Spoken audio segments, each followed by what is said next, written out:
Good luck. Merhaba arkadaşlar, hepiniz IEFT Talks webinarlarına hoş geldiniz. Bugün ABD'nin en iyilerinden University of Arkansas'ta programlar ve burslar ile etkili başvuru yollarını Lea, Carl ve Emilia'dan dinliyor olacağız. Lütfen sorularınızı questions kısmından sormayı unutmayın. Yes, Lea, the stage is yours now. Okay. Hi. I would like to introduce, we are three today, the Assistant Director for Graduate and International Admissions with us, and one of our graduate students, Emilia Sarma, who has been working with us in international education for many years during her master's and PhD programs. We are here today to welcome you to the University of Arkansas, to give you an idea about how the admissions process works, what are the requirements for being admitted, and how to make a smooth transition from home to the University of Arkansas. And I am the Executive Director of the Intensive English Language Program, Spring International Language Center. And what we do is we provide English language instruction for academic students who are interested in getting bachelor's, master's, and PhDs at our institution, or at institutions around the United States, because one of your requirements will be English language proficiency. And that requirement can be met several ways. And what we're going to talk about today is how that process works when you study in an English language program. So we prepare international students to enter the university, and we help them strengthen their language skills and their academic readiness so that they can compete with native speakers, which is a huge challenge. But we have had over 6,000 students successfully go through the English program and into the University of Arkansas. They have been from over 115 countries and seeking various degrees and non-degree seeking programs. So we think that we can kind of give you an idea of how to traverse or to cross the bridge from English to the university. Carl, I can't see the slides, so I'm sorry. Do you think you can? Yeah, there we go. Thank you. Okay. So if you don't mind, I was going to play the video right now. And then now we're going to, Carl is going to play a little bit of a video about the University of Arkansas. You can see on the map to the right that we are in the south central part of the United States. And it is an area with 4 seasons. It's an amazing college town. It's a great place to live. I'm originally from California, which everyone thinks is the best place to be in your life. But in fact, the University of Arkansas and Fayetteville, Arkansas are an amazing place to live and study. And I hope we can help you understand that today. All right, great. Thank you, Leah. I'll play a short video for you right now that highlights the University of Arkansas and Fayetteville, gives you an idea for what the area is like. And then we'll begin the presentation with Leah talking about the Spring International Language Center. So here's the video.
All right.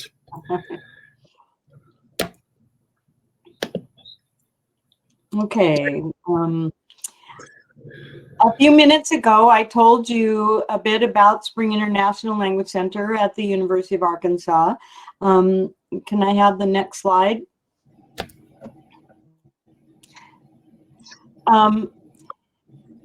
People ask, why should I pick an English language program? Or how shall I select my program for university?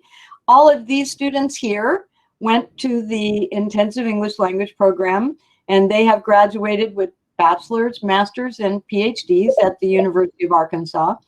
And part of the reason for choosing the university is our strong English language program and our very strong academic programs in engineering, in business, in computer engineering and computer science.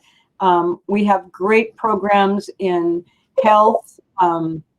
We're in the process of developing a cybersecurity program. So I think that we are often on the cutting edge of research and new program design. The cost of living is low. It's a very safe place to live.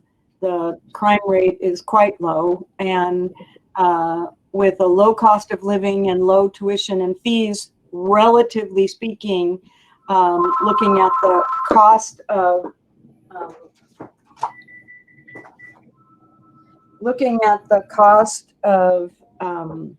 education in the United States, I think that this is an ideal place for international students.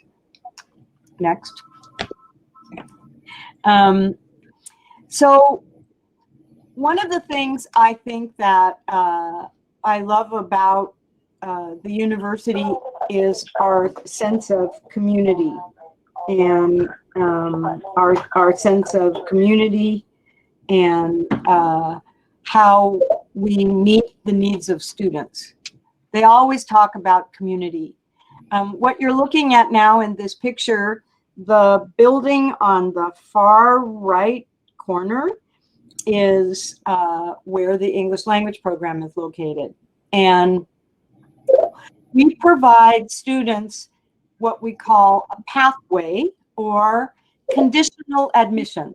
What that means is when you apply to the university for your graduate program or your undergraduate program, you can apply without having met the English language requirement.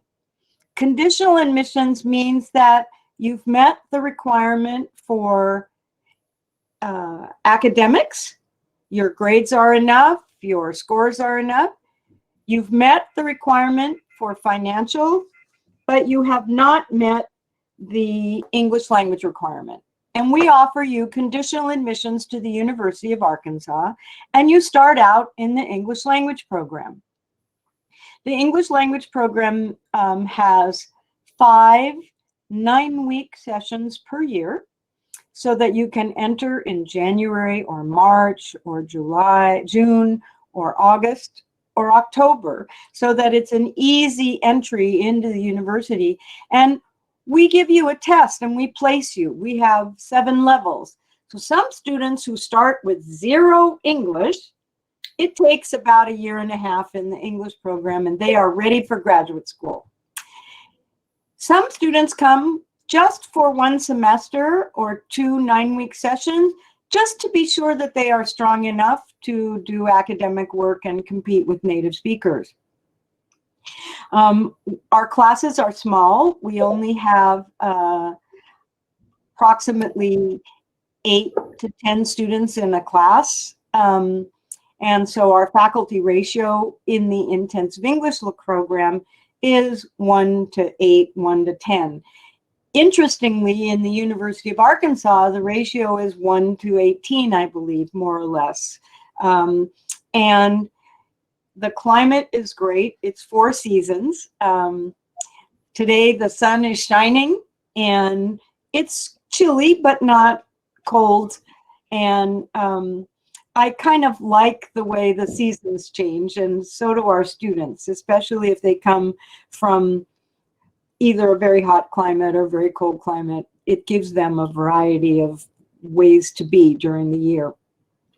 And what we try to do is meet the needs of each student in getting where they need to be in their academic program. Next.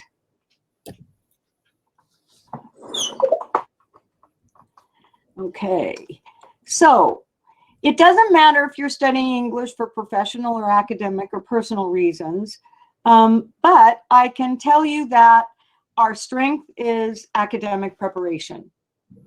Our students can enter the University of Arkansas without having to take the IELTS exam or the IBT TOEFL exam, because the university knows that when a student finishes the intensive English program, they will be ready. And that's our goal. Our goal is to make them transition smooth and easy and for you to be ready. So you want to plan time. The next thing you want to do is look at your budget. Are you a sponsored student that your government is funding you? We have many Turkish students who have been in the intensive English program that have been funded by your Ministry of Education. And so they give students the choice to come to our English program before their degree program. So if you have funding, that's great. You can get that scholarship funding. Also, many students come personally on their own family funds. So you want to know what your budget is and what you can do. Our intensive English program does courses right now during the pandemic. Some are face-to-face and some are what we call hybrid face-to-face and online, so that students can begin their programs at home. The other thing that's nice about being in an intensive English program is the creation of your initial community of other internationals who are doing the same thing that you are and who are going through the similar adjustments. Next. Next, Carl. There we go. So I mentioned earlier about conditional admissions, and maybe this will be easier for you to see, that if you meet the academic and financial requirements and you don't meet the English requirement, you can still be conditionally admitted.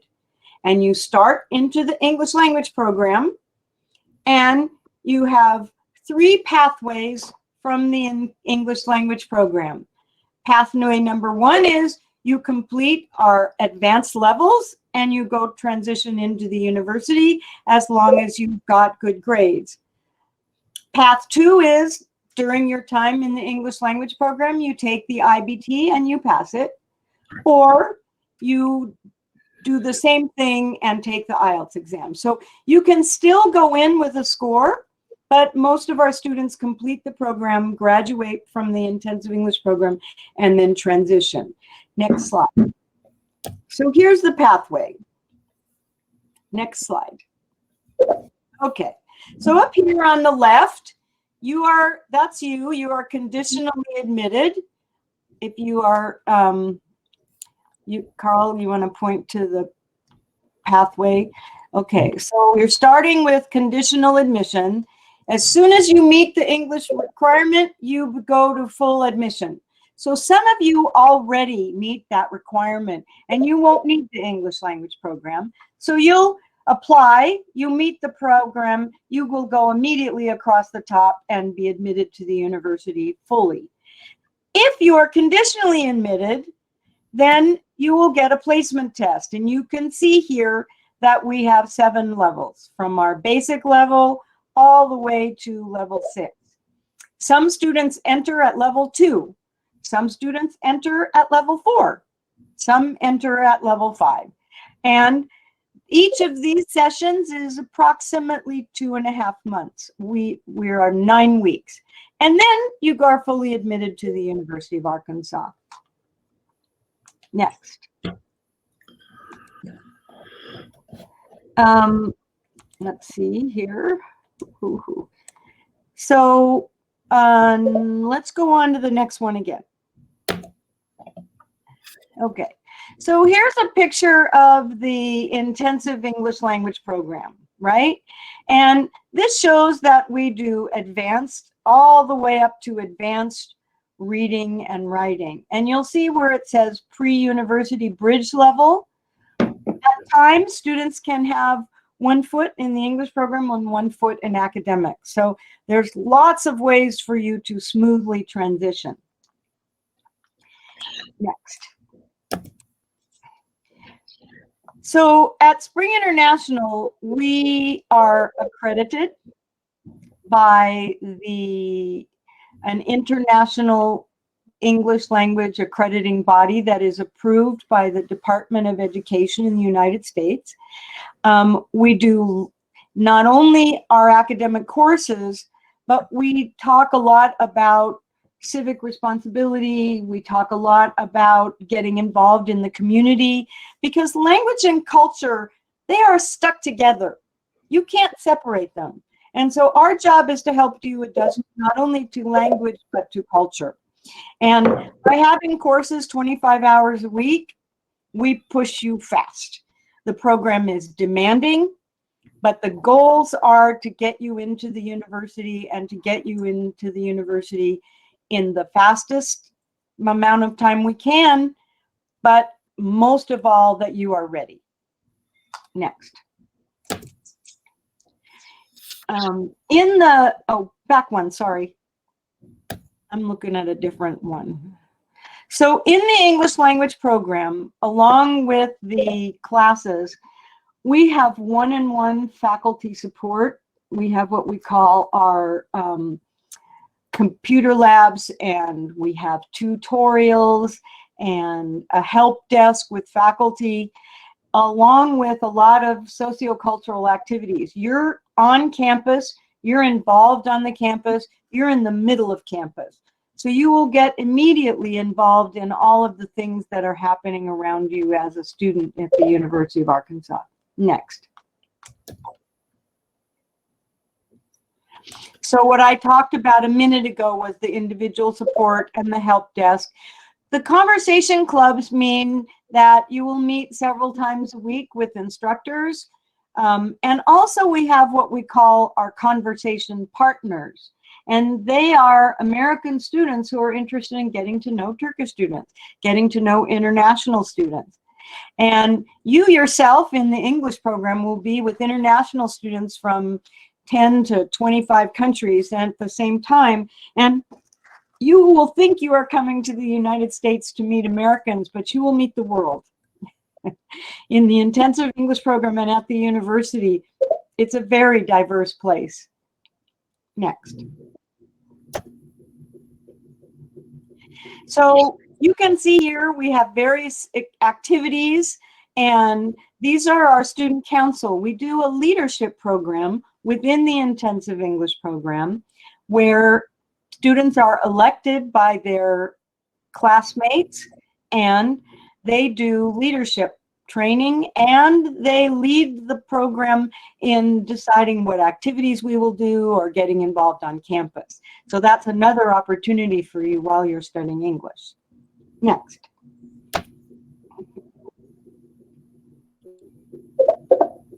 Next. So I talked about conversation partners in the student council and student activities, and we're going to transition now, but one of the things I want to emphasize is one of the nice things about spending even a brief 9 weeks or 1 semester in English, you have the opportunity to become very familiar with the libraries at the university, with our community, with the campus, with our health and physical fitness and international intramural sports. And it will make you feel like you're at home. And this is Senior Walk. Every student who graduates from the University of Arkansas has their name engraved on the pathways around the University of Arkansas. So at the beginning, I talked about the pathway from English into the university. Once you have finished, you can walk down the pathways of the university and see the names of all the graduates and soon to be your own. So I'm going to transition now to Carl, and he's going to talk to you about the process of applying to the university, either for direct admission or conditional admission, and what you can look forward to in the academic arena of the University of Arkansas. We welcome you. We love having international students. We have great experience with Turkish graduate students in particular, and undergrads. Spring International also does special programs and teacher training and for English teachers. So we hope that you will join us in all of our international academic pursuits, and we wish you the best of luck in your program. Carl? All right, thank you, Leah. So you've learned a little bit now about the Spring International Language Center. I'm now going to talk to you about the second part of your journey with us, and that is the University of Arkansas. So imagine that you applied into the University of Arkansas, you were conditionally admitted, you spent time studying at the Spring International Language Center, you have passed out of the program, and now you're ready to transition into the University of Arkansas. And Leah's already mentioned the senior walk.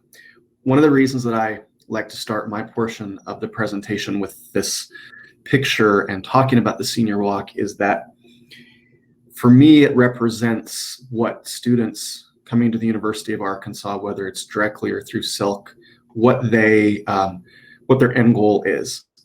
And what I mean by that is every single name that you see here on the sidewalk is someone who has completed, it might be an undergraduate bachelor's program, it might be a master's program, it might be a doctoral PhD program, it may be all three of those. They have their names engraved in our sidewalk. And so this represents the ultimate achieving of a student's goal when they start their studies at the University of Arkansas.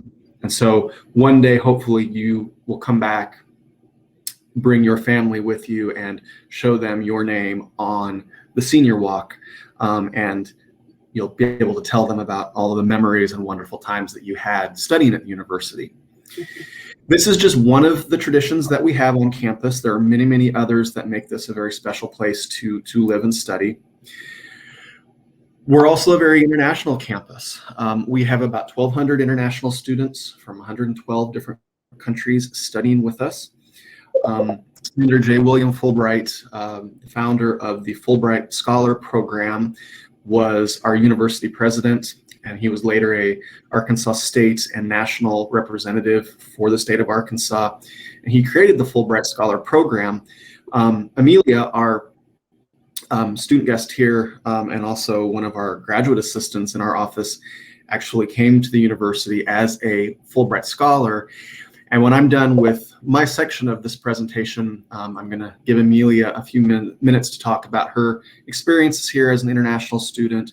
She can maybe talk a little bit about being a Fulbright scholar studying here in the United States. But we do consider ourselves the home of Fulbright, and we are a very international university and a very international campus. At a glance, we have about 27,500 students studying with us from all 50 states in the US, and as I just mentioned, 112 different countries.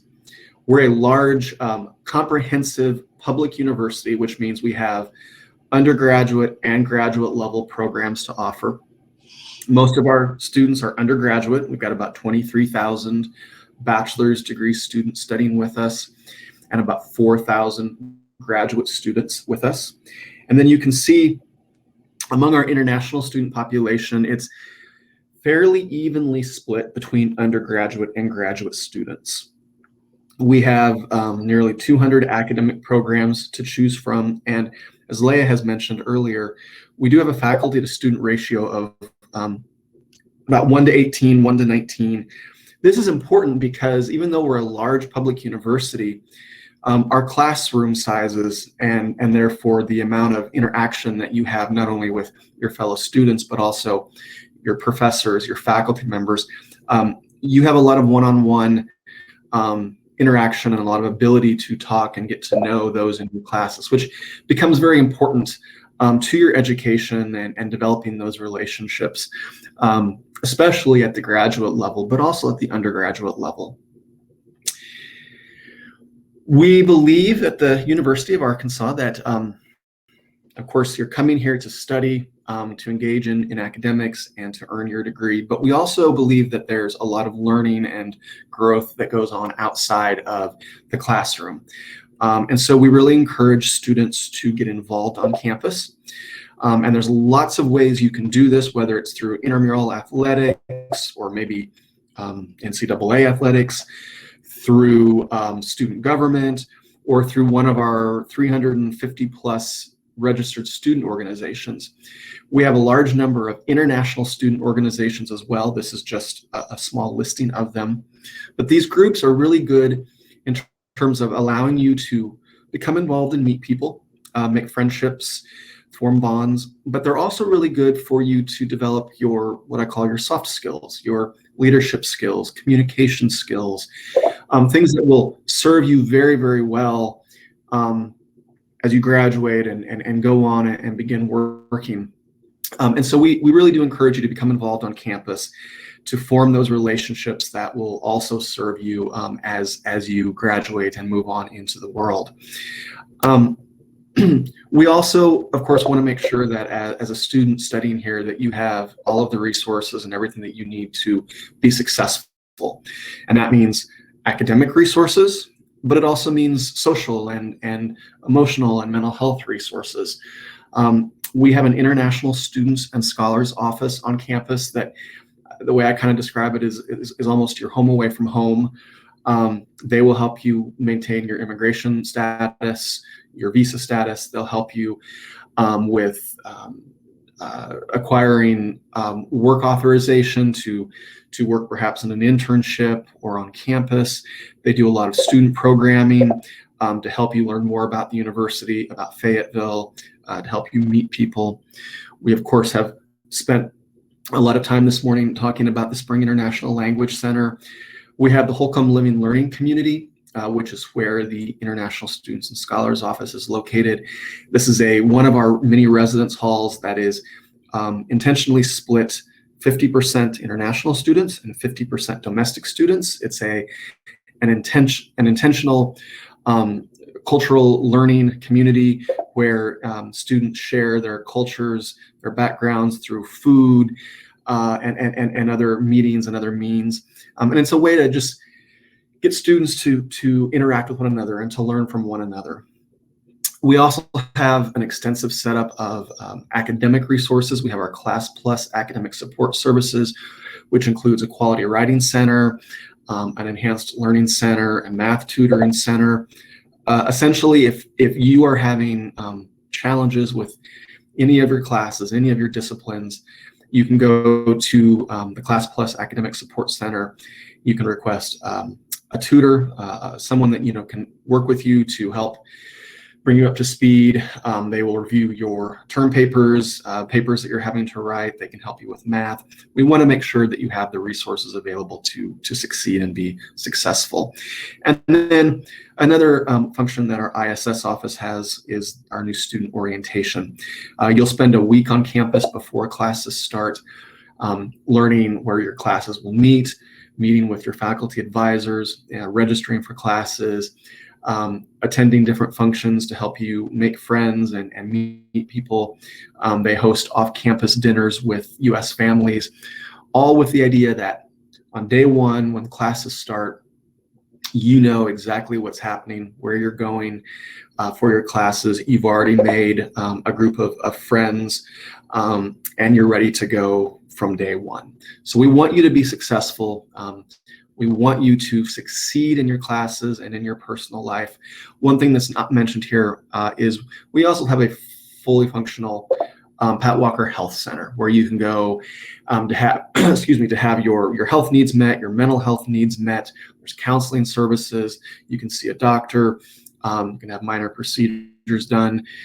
Again, we want you to be successful, and your health, both physical and mental, is a big part of that as well. This is just briefly our undergraduate and graduate application process. You're going to submit an online application form. You're going to submit an application fee of $60, your official academic records. You will need to submit proof of English proficiency, either a TOEFL or an IELTS or a PTEA Peterson test. You can see there the minimum scores on each one of those tests for full admission.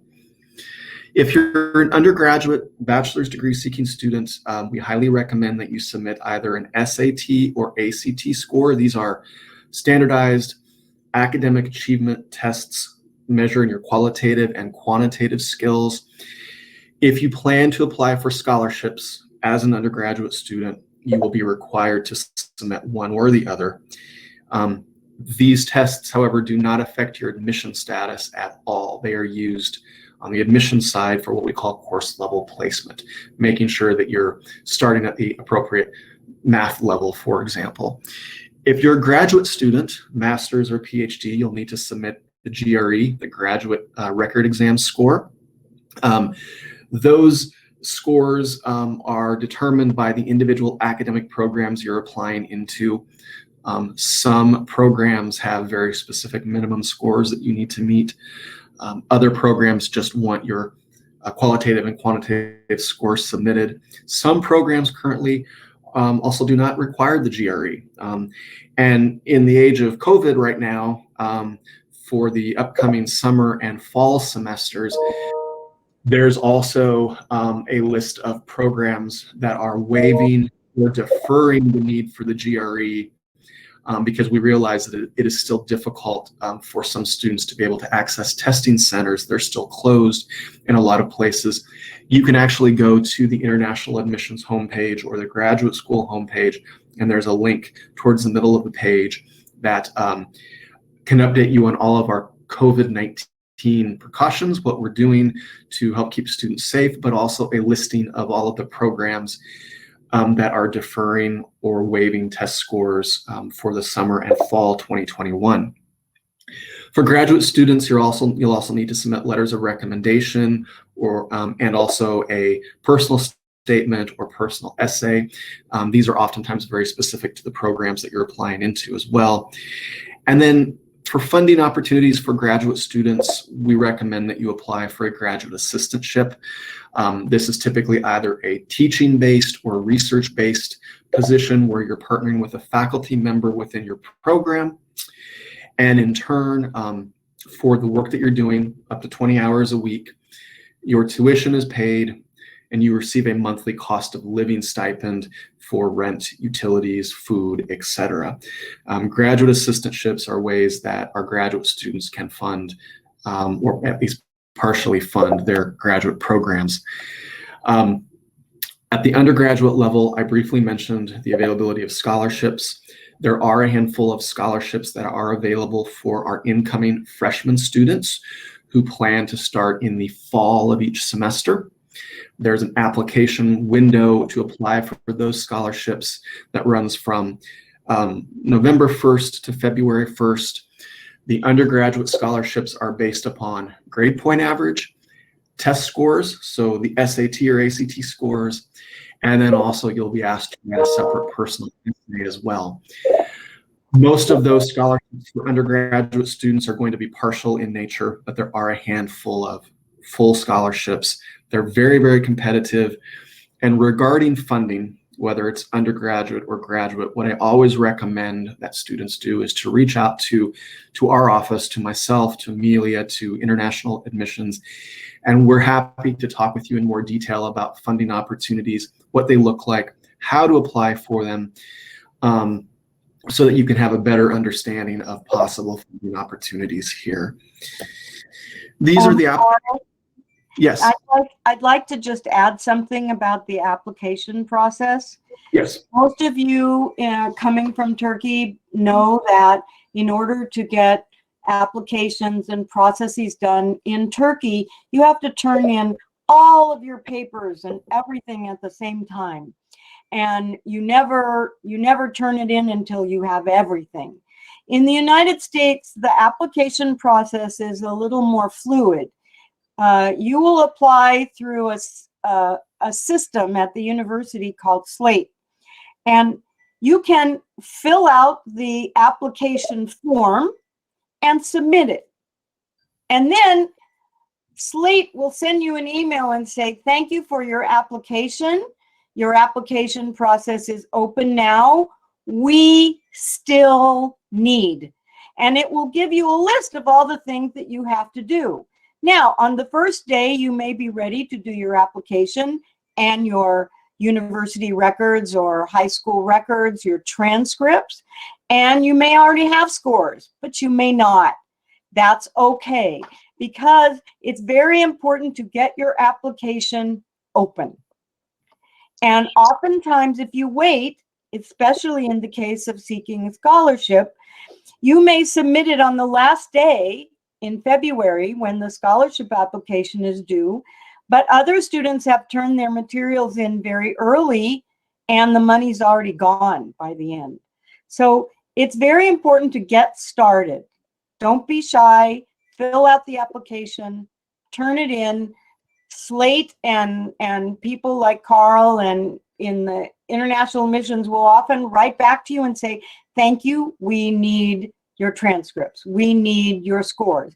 And you can also apply without English language scores if you know you need English. You can apply without that, and then you'll get the conditional admission. And they know that there's a box to check that says, do you need English language? And that's right there. In the same way, there's a box that said, do you need financial aid or financial help? So getting started is important, and don't wait until you have everything. Get started. Yes, that is very true. So to that end, these deadlines that you see here for the fall, spring, and summer sessions, for graduate students, these deadlines may actually be earlier depending upon what program you're applying into. These deadlines that you see here are graduate school and international admissions deadlines. Now, for undergraduate students, these are the hard deadlines that you want to meet for the fall, spring, and summer sessions. For graduate students, we always recommend checking with your program first to make sure that they don't have their own separate deadline, which will likely be earlier if they do.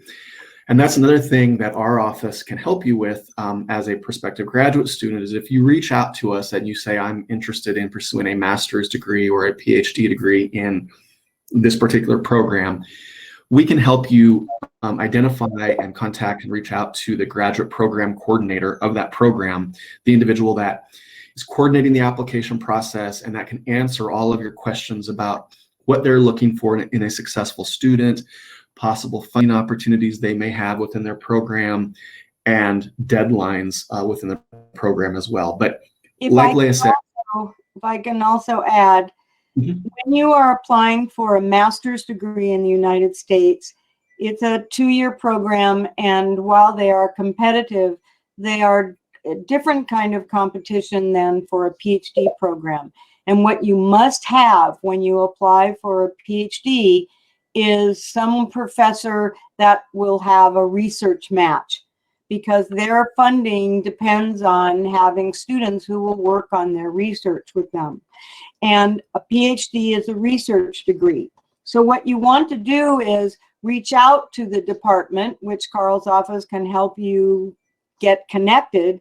But also, when you are searching for a PhD program, go and look at the website of the department and the faculty to find faculty members who have your area of expertise. And then you can begin to write to them immediately.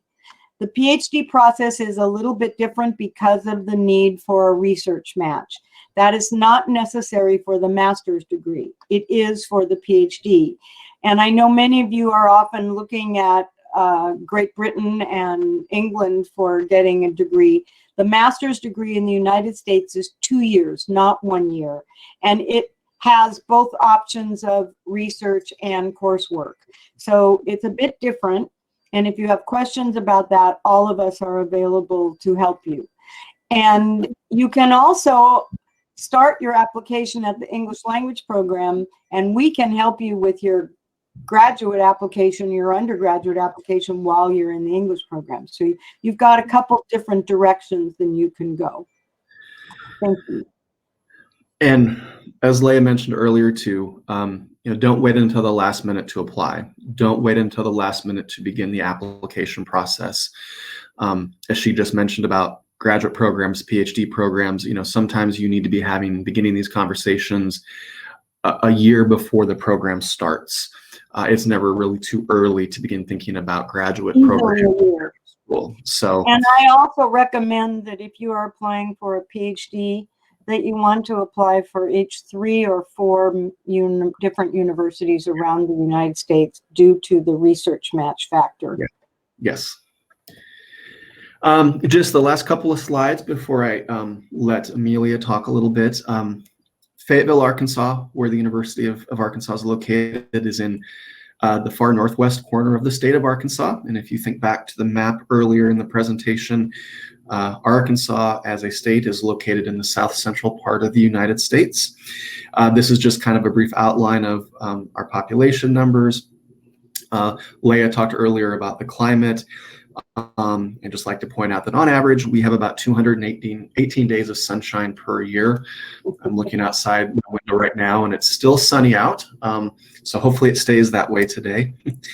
And then these are just a couple of last pictures of Fayetteville. The picture here on my left is of campus and our old main building, which is the oldest building on campus, dedicated and completed in the late 1800s, 1871, I believe, or thereabouts. This middle picture is of the Fayetteville Farmers Market, which runs from about end of April, first part of May into October of each year. And then this picture here is of Dixon Street, which is just off of campus. And it's kind of the main student avenue in Fayetteville. Lots of restaurants, clubs, shops, bookstores. This building right here is the Dixon Street bookstore, which is a huge used bookstore here in Fayetteville. I spent a lot of money there. So this is just a little bit of Fayetteville. This is our contact information for Dr. Bergman Lanier and myself.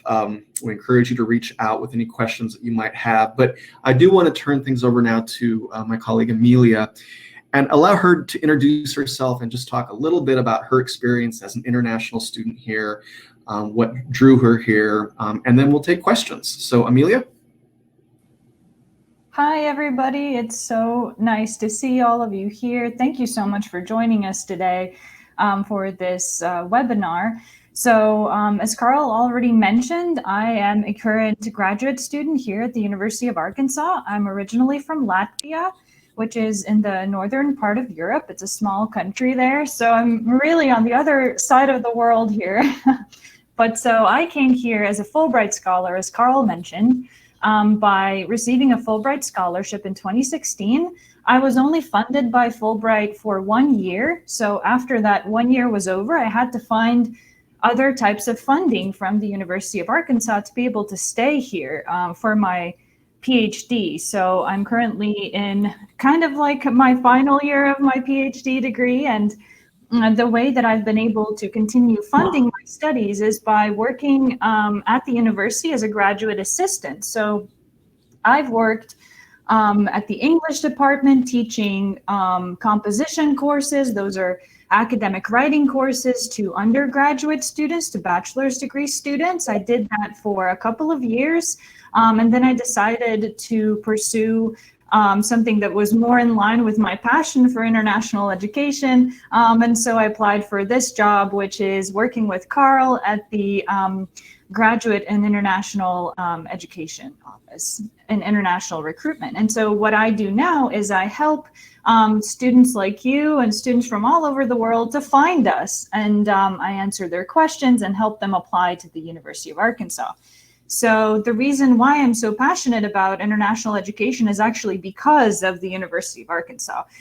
When I came here, I immediately made a ton of friends who were other Fulbright scholars and just international students on campus from all over the world, from places that I had never even heard of, didn't know where they were on the map sometimes. So I just realized how much I was able to expand my worldview and grow as a person and as a scholar at the University of Arkansas. And that's truly been like a life-changing experience for me. And I've always felt like I want to pass that on to someone else. So that's why I love talking to students and answering their questions about how to get here and how to apply to our awesome program. So I'm a PhD scholar in comparative literature and cultural studies. That's my program. And this program is really great and quite competitive, but it's very interdisciplinary and allows you to choose a bunch of different fields to explore as a scholar.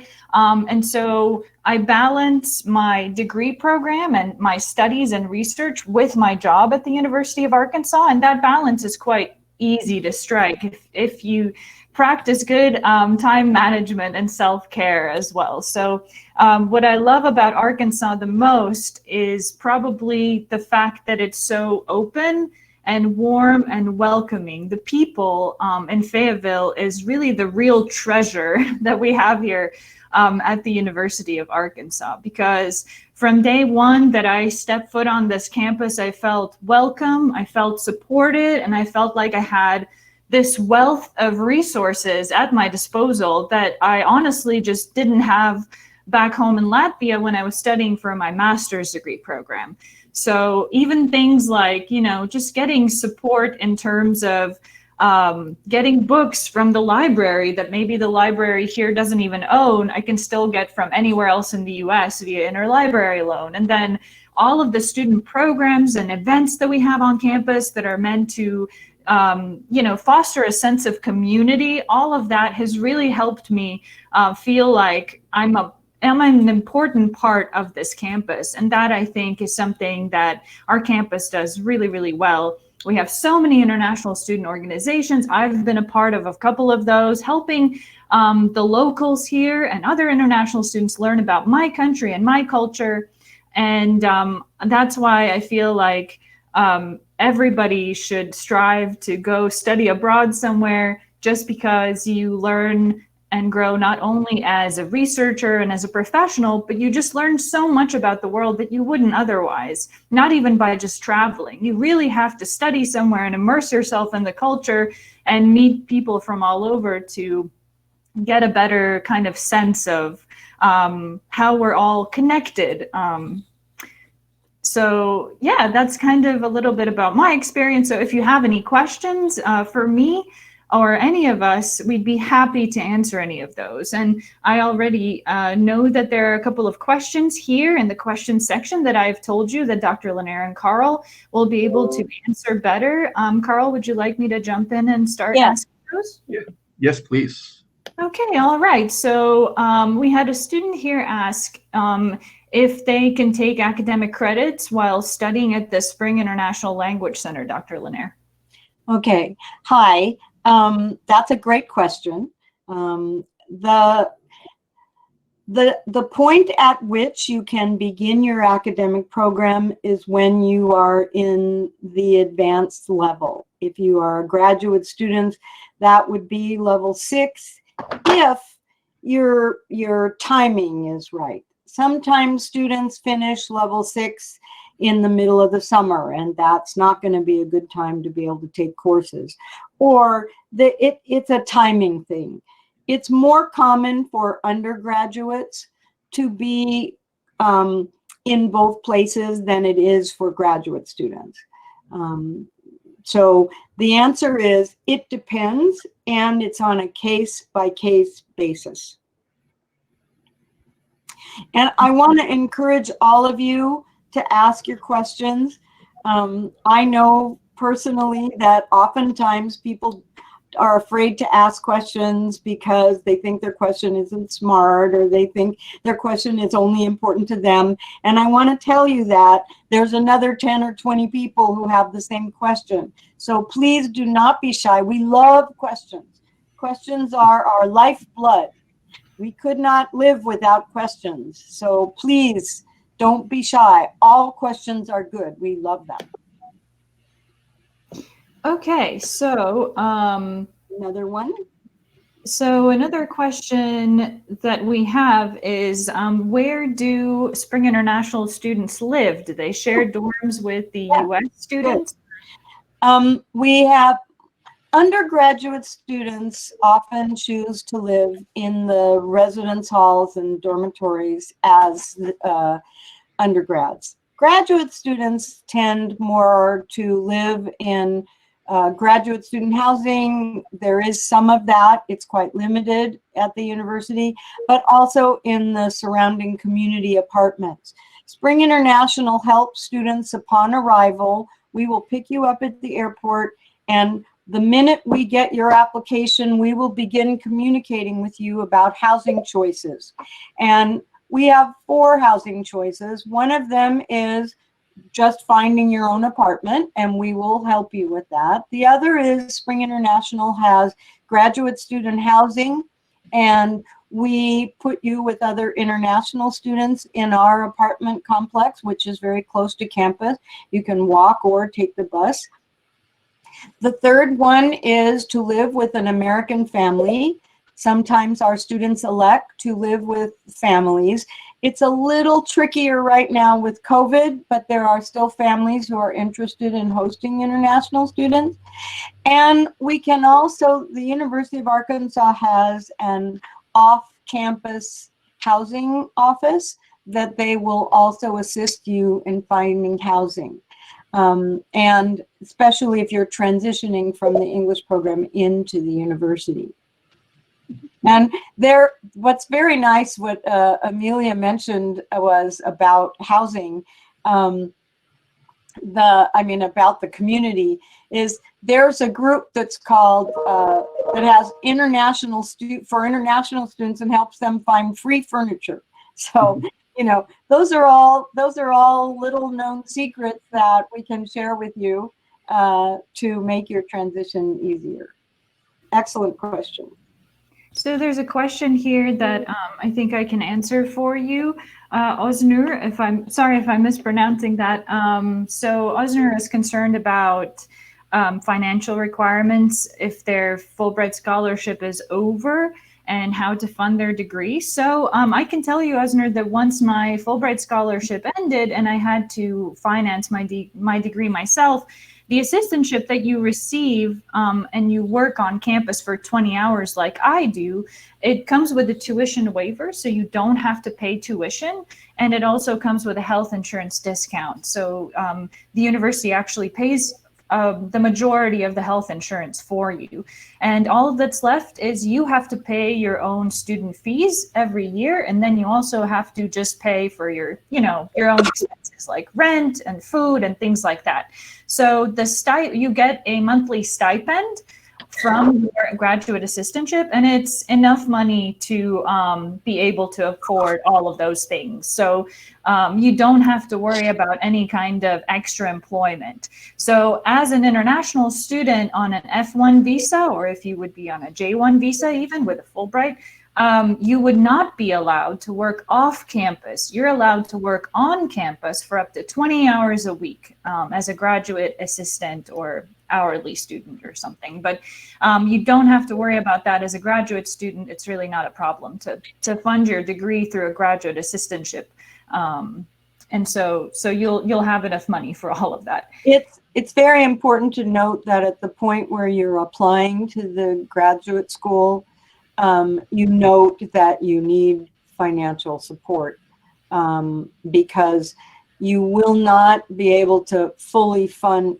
If you come with some of your own resources but need additional funds, you can legally work half-time, but you can't apply and meet the financial condition by saying, I'm going to work, because it won't be sufficient. So that's important to know. If you have a graduate assistantship, that's different. But if you just work on campus, you won't have sufficient funds to support yourself.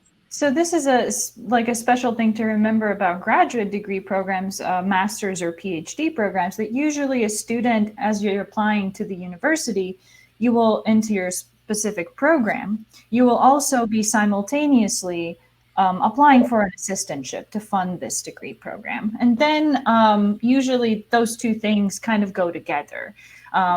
For example, if you are applying to a program in molecular biology, usually you will apply for a graduate assistantship as a researcher in a lab, and they will give you an assistantship to fund your degree program, and the work that you will be doing is going to be linked to the program that you're applying into as a graduate student. So there's a question here for Carl. So how do you choose students for master's degree programs? What can we do to make a difference, or what makes our application stronger? That's a great question. And to start, I think the best way to answer that initially is at the graduate level, so that's master's and PhD, it is the individual academic programs that are making the admissions decision. All the graduate school will do, where I'm at, is to make sure your application is complete, that you meet the minimum GPA requirement of 3.0 on the US scale, and then we forward everything to the program that you're applying into at the graduate level. So generally speaking, at the master's level, they're going to be looking at your GPA. If they require the graduate record exam, they're going to be looking at your GRE scores. And again, some programs will have a very specific minimum score requirement that they need students to meet.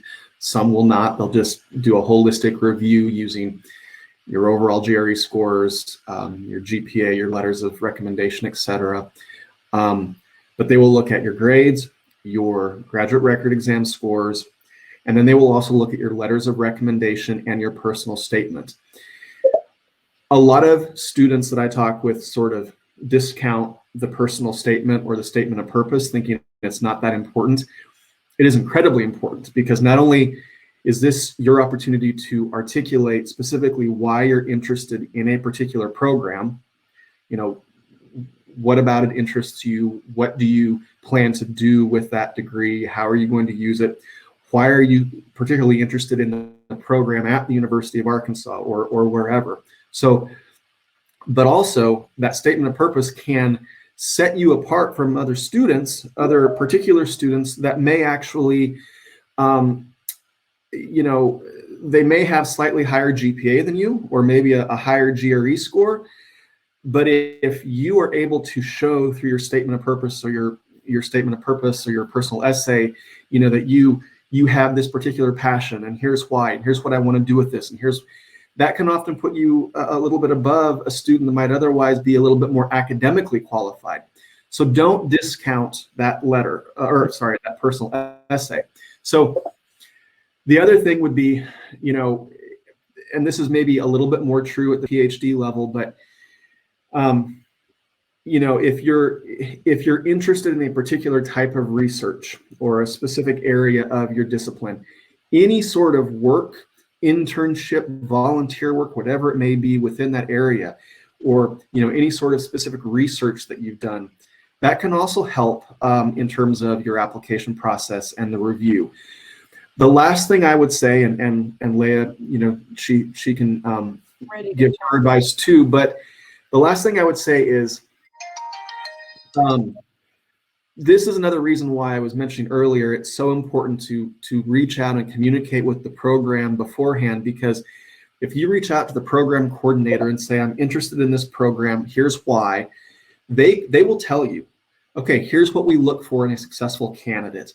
They will tell you what they look for in terms of grades, in terms of test scores. They will tell you what they're looking for in terms of background, student involvement, research, internships, that sort of thing. They will tell you exactly what they're looking for, and it's going to vary from program to program to program. There's not one catch-all master student background that, you know, all programs will admit. So reach out to the programs, ask them that question. They will love to talk to you about that. But Leah, I know you have probably some insights in that too. Yeah. So I'd like to step back to what Carl said about the statement of purpose. The statement of purpose is your opportunity to be able to explain why you want to be here, but also why they want you. And this is your opportunity to showcase yourself. And so exactly what Carl says, you want to bring in your experience, but you want to connect that to your explanation of why this particular professor and why this particular university and how that will get you to your goal. So really, it's a classic 5-paragraph essay that starts out with your introduction of, I am this person and my goal is to get a PhD in X and do research in whatever that is with the faculty of. And you really want to strongly emphasize. So you're both presenting your strength, and you are also complimenting is not the correct word, but you are also saying, I love the research that you're doing there, and I want to be a part of that. That your passion for that and your connection to a particular project or a particular research that a professor is doing becomes very important for the PhD. So Amelia's nodding. What I want to mention real quick is just a little bit of a shameless plug here. Follow us on our social media, because we will be doing an Instagram live event soon where one of our, or a couple of our graduate students here at the university are going to be talking exactly about the personal statement and how to write it. And also we will have a blog post coming up that will also outline some successful features of good personal statements. So I'm going to put that information in the chat. So follow us on Instagram and follow our blog as well. And you will see in different applications at different institutions, some of them call it a statement of purpose. Some of them call it a personal essay. Some of them, but it's all the same document. It just has different ways that it's framed. And it's critical. It's important as a master's, but it's critical for a PhD. And Carl is right. Sometimes your statement of purpose will set you above somebody with better scores. I know we're getting towards the end here, but there was a question back a ways that I wanted to address.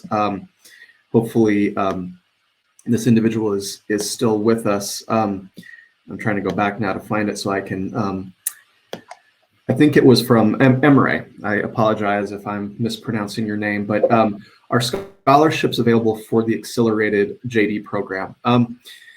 So the School of Law here actually has their own application and admissions process. So for 98% of graduate programs, your application will go through the graduate school and then to the individual program. But the School of Law and the Graduate School of Business have their own application and admissions process, and you'll apply directly into those schools. The law school does have some funding available for their students. It is limited, but they do have some funding available for their students. The thing to remember about law school, especially during the first year or two, is they often recommend that students do not work at all because law school is so intensive. And so what I would encourage you to do is reach out to Amelia or I, and what we can do is we can help put you in contact with the law school so that they can tell you more about that accelerated JD program. It's a very unique program that we have here. And they can also talk to you in a little bit more detail about funding and what they might recommend in terms of possible funding. For those that don't know, The Accelerated JD program is a program that allows students who have earned a law school degree outside of the US, which in the US, law school is a graduate level JD Juris Doctorate degree. In most other countries, virtually all other countries, law school is an undergraduate degree. And so this JD program, the Accelerated JD program allows students from outside of the United States who have a law degree from their home country to come in and complete their JD here with us in 2 years instead of the normal 3 years that it takes. So it's a really unique program. It's a great opportunity for students that have an undergraduate law degree from their home country who want to come and get a JD, a Juris Doctorate, to be able to, potentially practice law other places, and to do it in 2 years instead of 3. So Emre, contact us, reach out to Amelia or I, and we can put you in touch with the law school. Are there any other questions? You can always reach us outside of the presentation as well. Do not be afraid to email us. You can call us. Amelia? There's one question that I want for Dr. Lanier. This could be our last one. And then as Carl said, just email us. I've put the email addresses of the International Admissions Office and Carl's email address and Dr. Lanier's email address in the chat.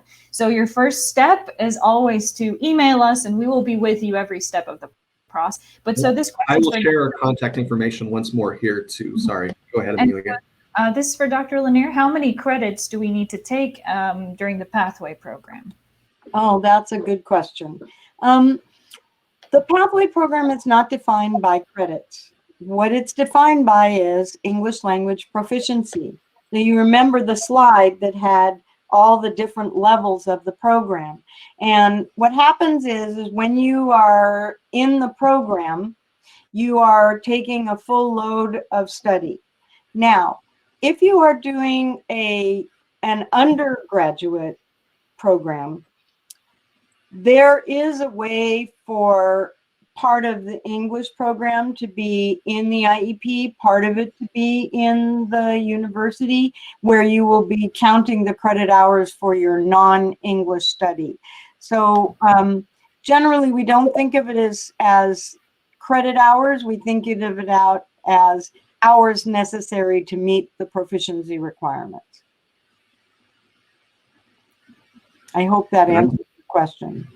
And I'm trying to share my screen, but it's frozen up, so I apologize, everyone. But that's okay. All of the contact information is in the chat, so you can easily find it there. So just make sure to reach out to us. We love to hear from our prospective students and students who are interested. So as Dr. Lanier said, I will reinforce that Amelia is a great resource. She's a tremendous help to Carl and myself, and we depend on her because she speaks not only from the perspective of the university, but from the perspective of the student. And that's an invaluable resource that some of us forget at times. So thank you. Yes, thank you so much, and thank you all for joining us this morning here in Fayetteville, evening time where you are. But thank you all for joining us, and thank you, Leah and Amelia. Yeah. And please reach out with questions. Thank you. Thank you, everyone. Yes, thank you very much for the presentation, Leah, Carl, and Amelia. You put a real effort answering all of the questions. We believe it was a really informative webinar for the attendees. Also, I would like to thank the participants in Turkish as well. Katıldığınız için teşekkür ederiz arkadaşlar. University of Arkansas ile ilgili diğer sorularınız için lütfen paylaşılan mail adreslerinden iletişime geçin. Yarınki webinarlarımızda görüşmek üzere. Thank you again, you guys. It was a pleasure to have you in IEFT Talks. Is there anything you would like to add? We just look forward to seeing all of you on our campus sometime soon. Thank you. Have a great evening, everyone. Have a great evening. Thank you, Zainab. Thank you.